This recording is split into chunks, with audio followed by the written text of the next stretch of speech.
Assalamualaikum warahmatullahi wabarakatuh. Perkenalkan, nama saya Malika Tuhanin dengan NIM 230401015. Saya dari Prodi Komunikasi Penyiaran Islam. Baik, di sini saya akan memaparkan tentang filsafat. Baik, yang pertama saya akan menjelaskan tentang awal mula lahirnya filsafat. Filsafat ini sebagai disiplin intelektual memiliki akar yang sangat jauh dalam sejarah pemikiran manusia. Meskipun sulit untuk menentukan titik awal yang pasti, beberapa tempat dianggap sebagai tempat kelahiran filsafat. Kebanyakan sejarawan filsafat menganggap Yunani kuno sebagai tempat kelahiran filsafat, yaitu pada abad ke-6 hingga ke-4 sebelum Masehi. Seperti di kota-kota seperti Miletus, Thales, Anaximander, dan Heraklitus mengembangkan ide-ide filosofis pertama. Tokoh seperti Socrates, Plato, dan Aristoteles, mereka kemudian memberikan kontribusi besar terhadap pengembangan filsafat di Yunani. Namun demikian, kita juga dapat menemukan pemikiran filsafat awal di berbagai budaya di seluruh dunia. Contohnya yaitu di India, filsafat Hindu dan filsafat Buddha muncul pada periode yang sama dengan perkembangan filsafat Yunani. Kemudian, di Mesir kuno, Tiongkok, dan wilayah lainnya, ada juga pemikiran filosofis yang berkembang dengan sendiri. Jadi, sementara Yunani sering dianggap sebagai tempat kelahiran filsafat, konsep-konsep filosofis awal juga muncul di berbagai tempat di dunia secara bersamaan. Yang kedua, ada faktor-faktor lahirnya filsafat di Yunani kuno. Kelahiran filsafat di Yunani kuno ini dapat dijelaskan oleh beberapa faktor. Yang pertama, ada kondisi sosial dan politik Yunani. Jadi Yunani pada masa itu terdiri dari kota-kota negara yang relatif sangat mandiri dan memiliki sistem politik yang berbeda seperti demokrasi di Athena. Kondisi politik ini memberikan kesempatan bagi warga negara untuk berpartisipasi keputusan politik, dan ini mungkin merangsang minat terhadap pertanyaan-pertanyaan filosofis tentang hak, keadilan, dan pemerintahan. Kemudian yang kedua, ada perubahan dalam struktur ekonomi. Jadi perubahan ekonomi ini juga termasuk pertumbuhan perdagangan dan kekayaan yang dapat menciptakan lingkungan di mana orang memiliki waktu dan sumber daya untuk merenung tentang pertanyaan-pertanyaan filosofis. Kemudian yang ketiga, ada kontak dengan budaya lain. Jadi Yunani kuno ini memiliki kontak dengan berbagai budaya seperti Mesir dan Timur Tengah melalui perdagangan dan eksplorasi. Pertukaran ide dari budaya-budaya ini dapat merangsang perkembangan pemikiran filosofis di Yunani.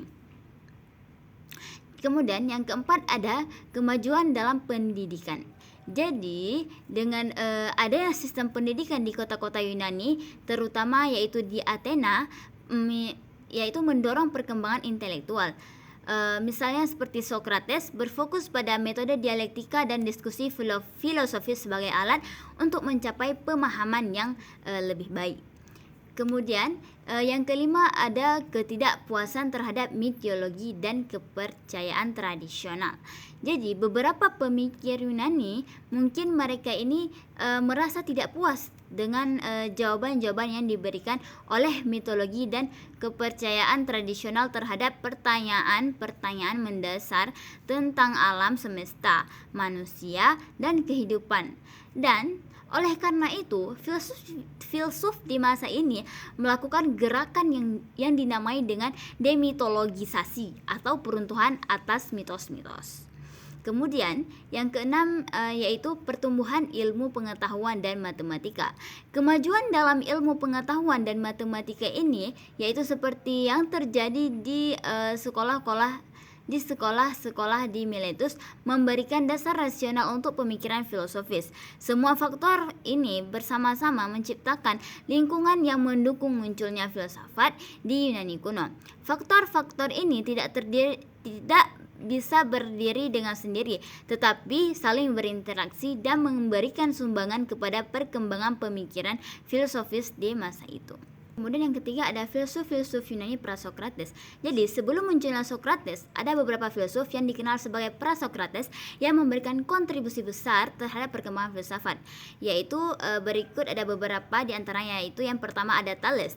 Dia ini hidup kira-kira 624 sampai 546 sebelum Masehi. Thales ini dianggap sebagai salah satu tokoh pertama dalam tradisi filsafat Yunani. Ia tertarik pada penyelidikan tentang asal-usul dan prinsip dasar alam semesta.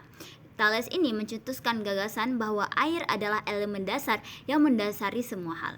Ini merupakan langkah awal dalam memikirkan alam secara rasional, menggantikan penjelasan mitologis. Kemudian yang kedua ada Anaximander. Anaximander ini dia ini hidup kira-kira tahun 610 sampai 546 sebelum Masehi. Anaximander ini adalah murid Thales dan mengembangkan pemikiran filosofisnya sendiri. Ia dikenal karena merumuskan konsep apeiron atau tanpa batas sebagai prinsip dasar alam semesta. Anaximander ini mencoba memberikan penjelasan yang lebih abstrak dan umum tentang alam semesta daripada Thales. Ia juga mengembangkan pemikiran kosmologi dan evolusi. Kemudian yang ketiga ada Heraklitus. Heraklitus ini hidup kira-kira 535 sampai 475 sebelum Masehi. Heraklitus ini terkenal dengan konsep filosofisnya tentang perubahan yang terus-menerus dan logos rasionalitas atau hukum kosmik. Heraklitus juga mengajukan bahwa segala sesuatu selalu berada dalam keadaan perubahan, dan ia mengemukakan bahwa pemahaman rasional terhadap perubahan ini dapat ditemukan melalui logos. Kemudian yang keempat ada Parmenides. Parmenides ini hidup kira-kira 515 sampai 450 sebelum Masehi. Parmenides memfokuskan pemikiran pada ide keberadaan yang tidak berubah dan abadi. Menentang Parmenides ini menentang pandangan Heraklitus. Parmenides menyimpulkan bahwa realitas yang abadi dan tidak berubah hanya bisa dipahami melalui pemikiran rasional, bukan melalui pengamatan sensoris yang dapat menyesatkan. Kemudian yang kelima ada Empedokles. Empedokles ini hidup kira-kira 490 sampai 430 sebelum Masehi.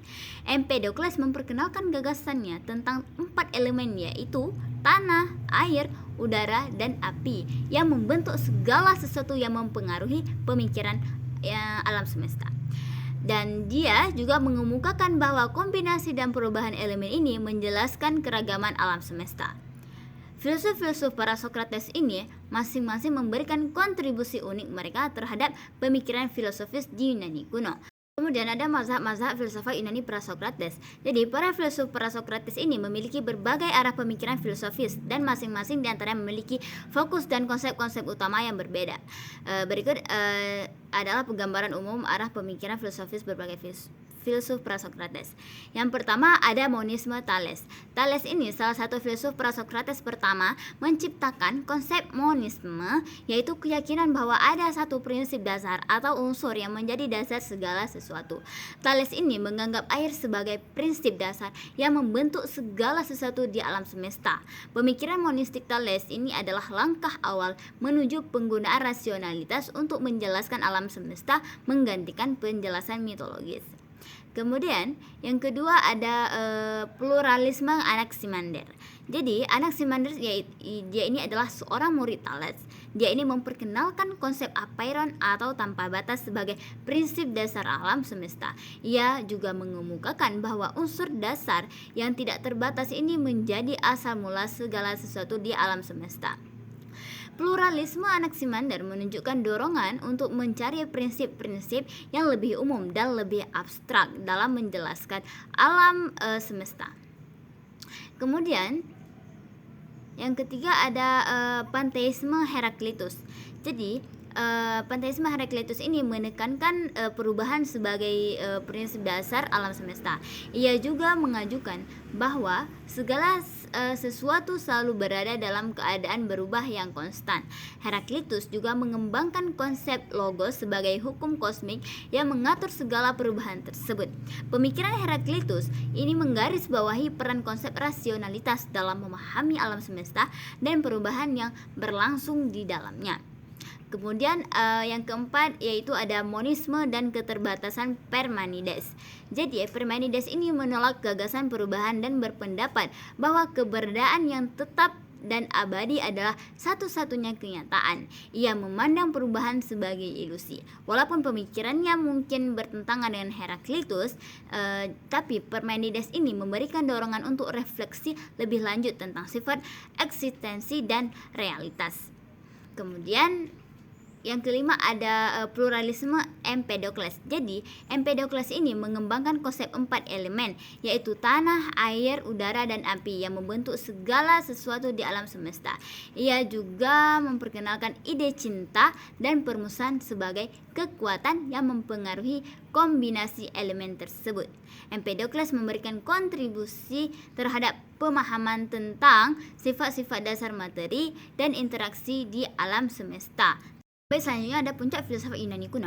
Puncak filsafat Yunani kuno ini dicapai pada masa klasik, terutama di abad ke-5 dan ke-4 sebelum Masehi di Athena, dan melibatkan kontribusi dari beberapa tokoh besar. Beberapa aspek puncak filsafat Yunani kuno ini melibatkan pemikiran etika, politik, metafisika, epistemologi, dan logika. Berikut adalah beberapa elemen kunci dari puncak filsafat Yunani kuno. Yang pertama ada Sokrates. Sokrates lahir pada tahun 469 sampai 399 sebelum Masehi. Sokrates fokus pada pertanyaan-pertanyaan etika dan keadilan. Meskipun tidak menulis karyanya sendiri, gagasan-gagasannya ini diabadikan melalui tulisan murid-muridnya, terutama yaitu Plato. Sokrates menekankan pentingnya pengetahuan diri dan ia mengembangkan metode dialektika untuk mencapainya melalui dialog dan pertanyaan. Kemudian ada Plato. Plato ini hidup yaitu pada tahun 427 sampai 347 sebelum Masehi. Plato mendirikan akademi sekolah filsafat pertama di dunia barat dalam karyanya yaitu Republik. Ia juga mengembangkan teori negara ideal yang dipimpin oleh filsuf raja. Plato ini juga merumuskan ide keberadaan dunia ideal yang merupakan realitas yang lebih tinggi dan abadi daripada dunia material. Kemudian yang ketiga ada Aristoteles. Aristoteles hidup pada tahun 384 sampai 322 sebelum Masehi. Aristoteles membentuk Lyceum, sekolah filsafat kedua di Athena. Ia berfokus pada logika, epistemologi, dan ontologi. Aristoteles ini mengembangkan logika formal pertama dan membentuk dasar untuk metode ilmiah. Karya-karyanya seperti Etika Nicomachean dan Politika memberikan sumbangan besar terhadap pemikiran etika dan politik. Kemudian yang keempat ada Helenistik, yaitu hidup pada tahun 300 sampai 30 sebelum Masehi. Setelah periode klasik muncul aliran-aliran filsafat baru selama periode Helenistik. Stoikisme yang menekankan etika dan ketenangan batin dipimpin oleh filsuf-filsuf seperti Zeno dari Citium dan Seneca. Epikureanisme yang menitik beratkan pada pencarian kenikmatan yang bermakna diperkembangkan oleh Epikuros. Skeptisisme yang menekankan keraguan-raguan dan ketidakpastian dianut oleh filsuf-filsuf seperti Pyrrho. Yang kelima ada kontribusi pada pemikiran hukum dan politik. Plato dan Aristoteles memberikan kontribusi besar pada pemikiran politik dan hukum. Plato ini juga mencetuskan ide negara ideal dalam Republik. Sedangkan si Aristoteles ini memberikan analisis yang mendalam tentang berbagai bentuk pemerintahan dalam politika. Kemudian yang keenam ada pemikiran etika yang mendalam. Filsuf-filsuf seperti Sokrates, Plato, dan Aristoteles ini mereka merumuskan gagasan-gagasan etika yang mendalam, termasuk konsep kebajikan, keadilan, dan tujuan hidup yang bermakna. Periode ini menciptakan dasar bagi banyak pemikiran filosofis di masa-masa selanjutnya dan memberikan kontribusi besar terhadap perkembangan filsafat dan ilmu pengetahuan di Yunani Barat. Puncak filsafat Yunani kuno ini mencerminkan kerangka dasar bagi banyak diskusi dan penelitian di bidang filsafat yang masih relevan hingga hari ini. Kemudian ada filsafat Sokrates. Sokrates ini adalah salah satu figur sentral dalam sejarah filsafat Yunani kuno. Meskipun ia tidak meninggalkan tulisan-tulisan resmi, pemikirannya ini dicatat oleh murid-muridnya, terutama si Plato, melalui dialog-dialog filosofis yang menggambar metodenya. Berikut ini ada beberapa aspek mendalam filsafat Sokrates. Yang pertama, metode dialektika. Sokrates ini terkenal dengan metode dialektika, yaitu suatu proses dialogikal di mana dia berkomunikasi dengan orang lain melalui pertanyaan-pertanyaan tajam dan kritis. Ia tidak memberikan jawaban langsung, tetapi dia melibatkan orang lain dalam serangkaian pertanyaannya untuk membimbing mereka mencapai pengetahuannya sendiri. Prinsipnya ini adalah bahwa melalui pertanyaan dan diskusi seseorang dapat mencapai pemahaman yang lebih mendalam dan mengatasi ketidakpastian. Metode dialektika yang digunakan oleh Sokrates ini melibatkan pertanyaan dan jawaban dalam bentuk dialog atau percakapan untuk mencapai pemahaman dan kebenarannya. Jadi Sokrates ini juga tidak memberikan jawaban langsung kepada murid-muridnya, tetapi ia menggunakan pertanyaan-pertanyaan tajam dan kritis untuk membimbing mereka mencapai kesimpulannya sendiri.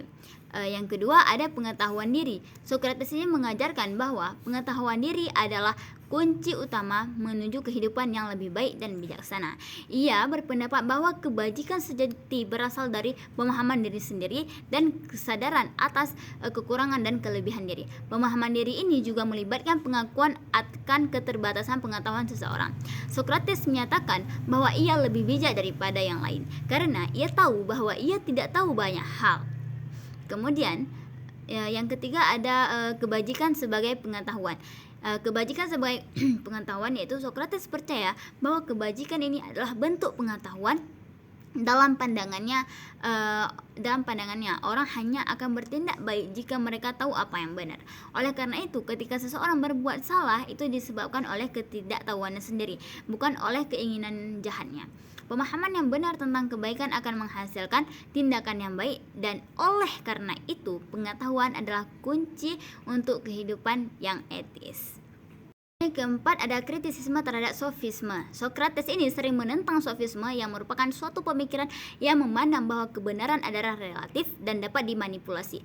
Sokrates berusaha untuk menunjukkan bahwa ada kebenaran yang mutlak dan bahwa moralitas dapat diukur dengan standar yang objektif. Yang kelima ada penentangan terhadap kekuasaan politik. Sokrates ini juga menunjukkan penentangan terhadap kekuasaan politik di Athena, terutama terhadap demokrasi. Meskipun ia hidup dalam sistem demokratis, ia juga mempertanyakan apakah mayoritas selalu benar dan menyuarakan pandangan bahwa kebijaksanaan lebih penting dari pendapat mayoritas. Kemudian yang keenam ada pengorbanan diri. Pada akhirnya si Sokrates ini dihukum mati dengan minum racun akibat dituduh menghujat para dewa dan memengaruhi pemuda dengan ajarannya. Namun ia menolak untuk mengubah pandangannya dan memilih mati dengan pengorbanan diri sebagai bentuk teguh pada prinsip-prinsipnya. Jadi filsafat Sokrates ini memberikan kontribusi penting terhadap perkembangan filsafat Yunani dan menjadi pondasi bagi banyak pemikiran filsafat yang muncul kemudian. Pemikirannya tentang etika, pengetahuan diri, dan metode dialektika ini terus-menerus memengaruhi pemikiran filosofis dan etika di seluruh dunia. Baik, selanjutnya ada filsafat Plato. Filsafat Plato adalah salah satu pilar utama dalam sejarah filsafat barat. Dia adalah murid Sokrates dan pendiri akademi sekolah filsafat pertama di dunia. Plato menyampaikan pemikirannya melalui dialog filosofis, di mana karakter Sokrates ini sering menjadi juru bicara ide-idenya. Berikut adalah gambaran mendalam tentang filsafat Plato. Yang pertama ada teori ide. Salah satu konsep utama Plato adalah ide atau bentuk. Plato meyakini bahwa dunia material yang kita lihat hanyalah bayangan dari dunia ide yang abadi dan sempurna. Misalnya ada ide kebaikan, keadilan, dan bentuk-bentuk lain yang merupakan modal utama dari segala sesuatu di dunia material.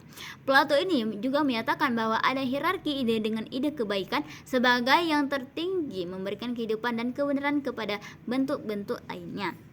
Kemudian yang kedua ada dualisme duniawi. Plato membagi dunia menjadi dua bagian, yaitu dunia material, yaitu dunia yang dapat dilihat dan diraba, dan yang kedua ada dunia ide, yaitu dunia yang dapat diketahui oleh akal budi. Manusia mengalami dunia material melalui panca indera, tetapi pengetahuan yang benar dapat dicapai melalui akal budi dan rasionalitas. Plato memiliki gagasan yang dikenal sebagai gua platonik, yaitu adalah sebuah konsep yang muncul dalam karya Republik. Gua ini digunakan oleh Plato untuk menyampaikan metafora tentang proses pendidikan, pemahaman. Metafora ini terkenal sebagai allegory of the cave, ya, dalam bahasa Inggris ya. Deskripsi allegory of the cave ini yaitu gua dan tahanan. Yang ketiga ada alam dan keadilan dalam Republik. Dalam karya yang terkenal Republik, Plato menyajikan model negara ideal. Negara tersebut terdiri dari 3 kelas, yaitu penguasa atau filosofus, raja kesatria atau penjaga, dan pekerja atau petani. Pemimpin diberi pendidikan filsafat untuk memastikan keadilan dan kesejahteraan masyarakat. Kemudian yang keempat ada pendidikan dan filosofis. Plato percaya pada pentingnya pendidikan dan mengembangkan gagasan bahwa anak-anak harus mendapatkan pelatihan khusus untuk menjadi pemimpin dan filosof raja. Dan pendidikan harus menekankan pengembangan karakter dan pengetahuan tentang dunia ide. Kemudian yang kelima ada pengetahuan dan ingatan. Dalam dialog Meno-Plato mengumpulkan konsep bahwa semua pengetahuan sejati sebenarnya adalah bentuk-bentuk yang diingat. Anamnesis, ia meyakini bahwa jiwa manusia sudah mengenal ide sebelum kelahiran dan mengingatnya selama hidup di dunia. Kemudian yang keenam ada teori pengetahuan. Plato juga mengembangkan pemikiran tentang proses memperoleh pengetahuan dalam Theaetetus dan Menon. Menurutnya, pengetahuan adalah keyakinan yang diikuti oleh penjelasan yang benar. Ia juga mengenali perbedaan antara opini, doksa, dan pengetahuan epistem. Kemudian yang ketujuh ada kritik terhadap seni dan demokrasi. Plato mencurahkan perhatian besar pada kritik terhadap seni dalam Republik dan hukuman mati Sokrates. Ia menganggap seni sebagai tiruan dari dunia material dan seniman sebagai orang yang tidak memiliki pengetahuan yang sejati. Plato skeptis terhadap demokrasi dan merasa bahwa orang-orang yang kurang terdidik dapat membuat keputusan yang salah dalam urusan pemerintahan. Kemudian yang kedelapan, teori jiwa dan kebajikan. Plato membagi jiwa manusia menjadi tiga bagian, roh atau spirit, yang kedua ada nafsu dan akal budi. Kebajikan adalah keharmonisan antara ketiga elemen ini dengan akal budi harus memimpin. Filsafat Plato mencakup berbagai bidang termasuk metafisika, epistemologi, etika politik, dan estetika. Karyanya yang luas dan mendalam telah memberikan dampak yang signifikan pada perkembangan filsafat barat dan pemikirannya juga masih terus diperdebatkan dan dipelajari hingga saat ini. Selanjutnya ada filsafat Aristoteles. Filsafat Aristoteles adalah salah satu pilar utama dalam sejarah filsafat barat. Aristoteles adalah murid Plato dan guru dari Alexander Agung. Kontribusinya mencakup berbagai bidang termasuk etika metafisika, epistemologi politik, logika, dan ilmu alam. Berikut ada beberapa gambaran mendalam tentang filsafat Aristoteles, yaitu yang pertama ada metafisika.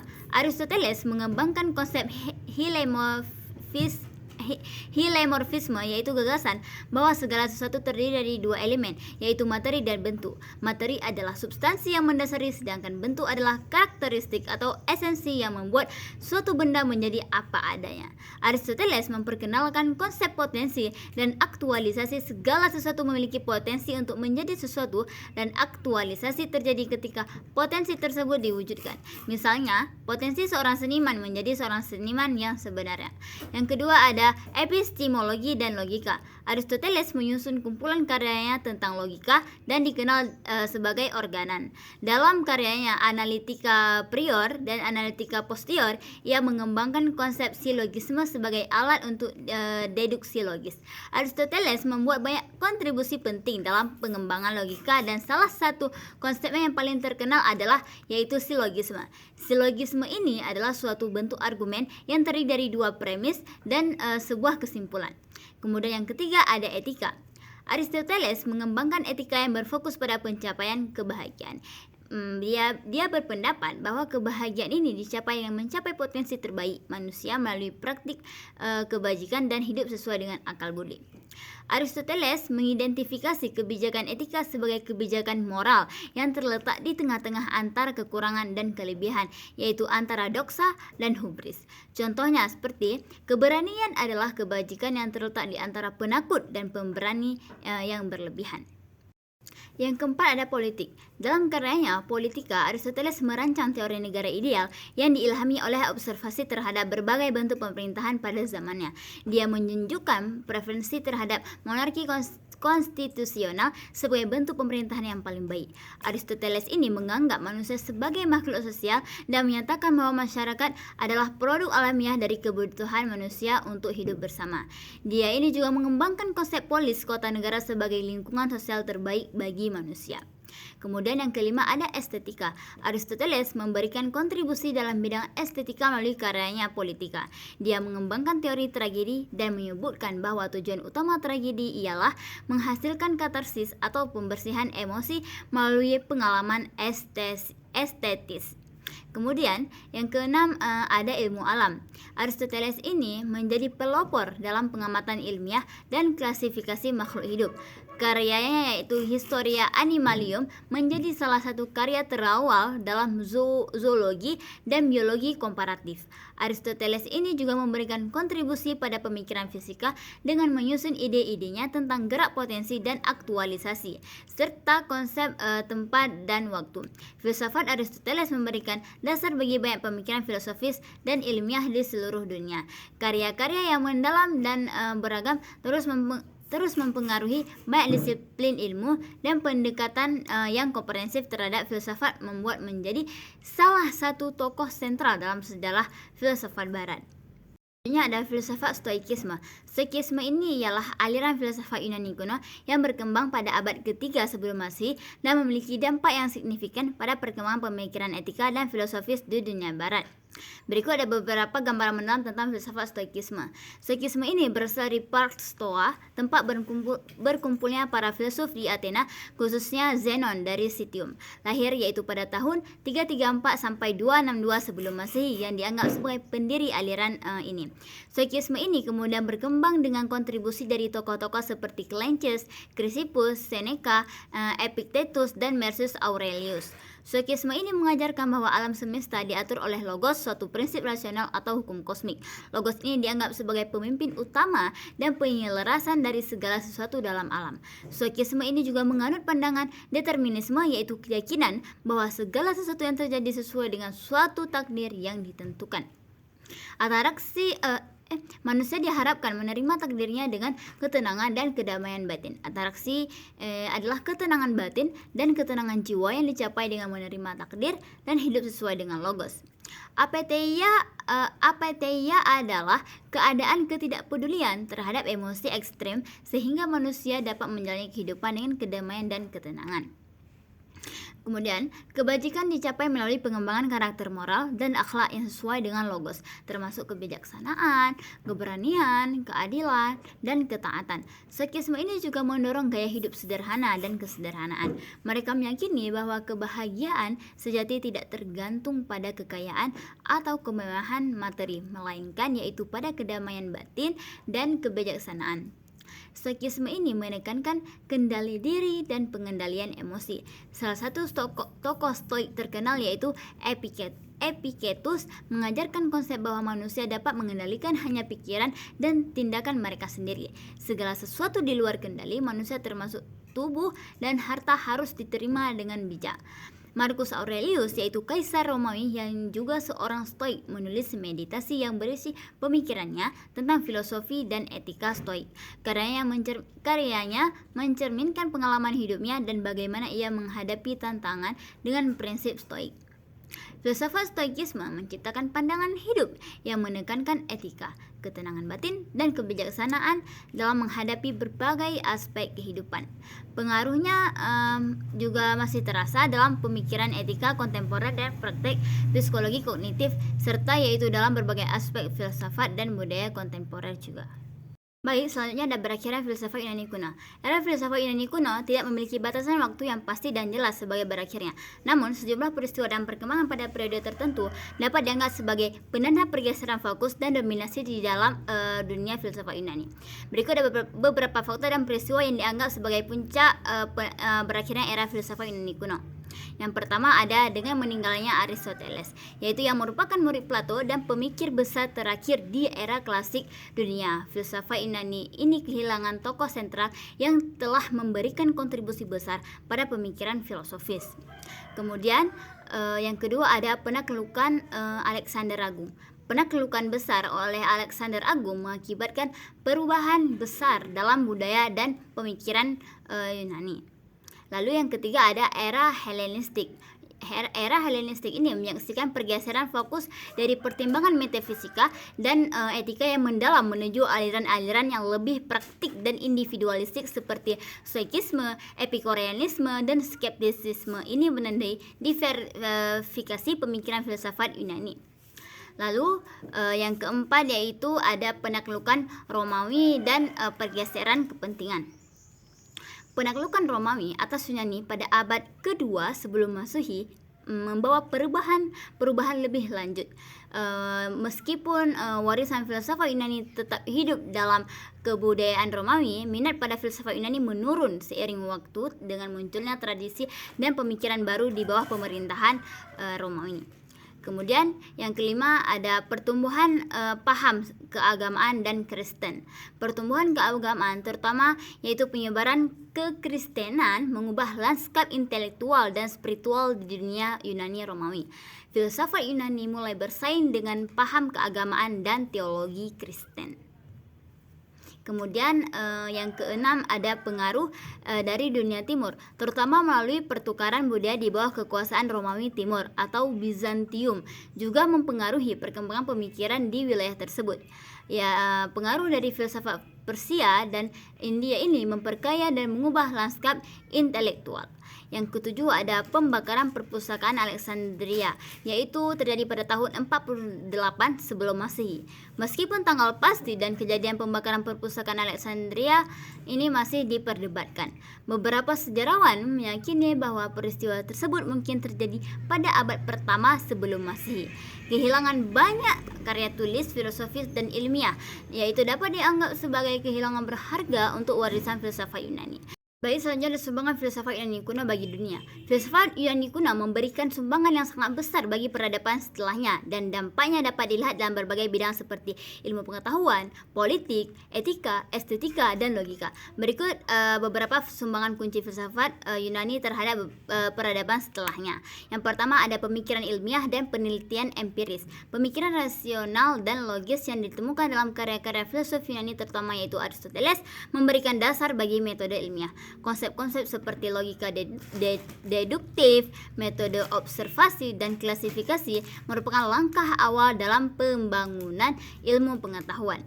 Kemudian yang kedua yaitu demokrasi dan sistem politik. Pengembangan ide-ide politik di Yunani kuno terutama melalui karya-karya Plato dan Aristoteles memberikan pondasi bagi perkembangan sistem demokrasi dan teori politik di berbagai peradaban. Ide-ide tentang pemerintahan yang baik, hak-hak warga, dan partisipasi rakyat memiliki pengaruh yang sangat besar.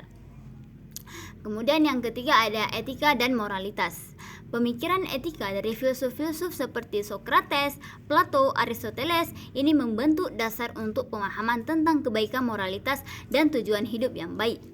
Konsep etika yang berkembang di Yunani kuno ini memberikan panduan bagi perkembangan sistem etika di berbagai budaya.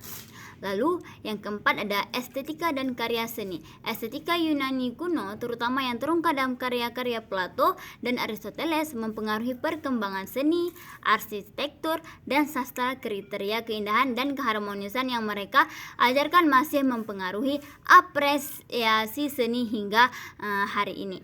Kemudian yang kelima, pendidikan dan filosofi hidup. Pendekatan pendidikan yang diusulkan oleh Plato dan Aristoteles ini memberikan dasar bagi perkembangan sistem pendidikan di banyak masyarakat. Pemikiran mereka tentang tujuan pendidikan dan nilai-nilai yang seharusnya diajarkan masih relevan dalam konteks pendidikan modern. Kemudian yang keenam, logika dan metodologi. Penalaran filsuf Yunani, terutama Aristoteles, mengembangkan prinsip-prinsip logika formal yang menjadi dasar bagi metode ilmiah dan penalaran yang akurat. Kontribusi mereka dalam membedakan antara premis dan kesimpulan serta mengidentifikasi kesalahan dalam argumen ini memiliki dampak yang sangat besar. Kemudian, yang ketujuh ada pengembangan sistem hukum. Konsep hukum dan keadilan yang muncul dalam karya Plato dan Aristoteles ini membentuk dasar bagi perkembangan sistem hukum di berbagai peradaban. Pengaruh pemikiran hukum Yunani dapat ditemukan dalam pemikiran hukum Romawi dan berbagai sistem hukum modern lainnya. Lalu, yang kedelapan ada konsep kewarganegaraan. Filsuf-filsuf Yunani memperkenalkan konsep kewarganegaraan yang bertanggung jawab dan aktif. Lalu gagasan ini memberikan dasar bagi partisipasi aktif warga negara dalam kehidupan politik dan pemerintahan, suatu konsep yang masih relevan dalam demokrasi modern. Yang kesembilan yaitu ada pemikiran teologis dan metafisika. Pemikiran tentang Tuhan dan alam semesta yang dikembangkan oleh filsuf Yunani memberikan dasar bagi perkembangan teologi dan metafisika di banyak tradisi keagamaan dan filsafat selanjutnya. Lalu yang terakhir yaitu yang ke-10 ada pengembangan bahasa dan sastra karya dan sastra karya. Sastra Yunani kuno seperti epik dan drama memberikan dasar bagi perkembangan sastra di seluruh dunia. Bahasa Yunani juga menjadi dasar bagi pengembangan bahasa-bahasa Eropa dan sistem dalam penulisan. Sumbangan filsafat Yunani kuno ini menciptakan landasan intelektual dan budaya bagi peradaban barat dan global. Pemikiran mereka sangat meluas dan sangat mempengaruhi berbagai aspek kehidupan manusia, menciptakan warisan filosofis yang berkelanjutan dan relevan hingga saat ini. Baik, sekian dari saya. Apabila ada kesalahan, saya minta maaf. Saya akhiri, wabillahi taufiq wal hidayah. Wassalamualaikum warahmatullahi wabarakatuh.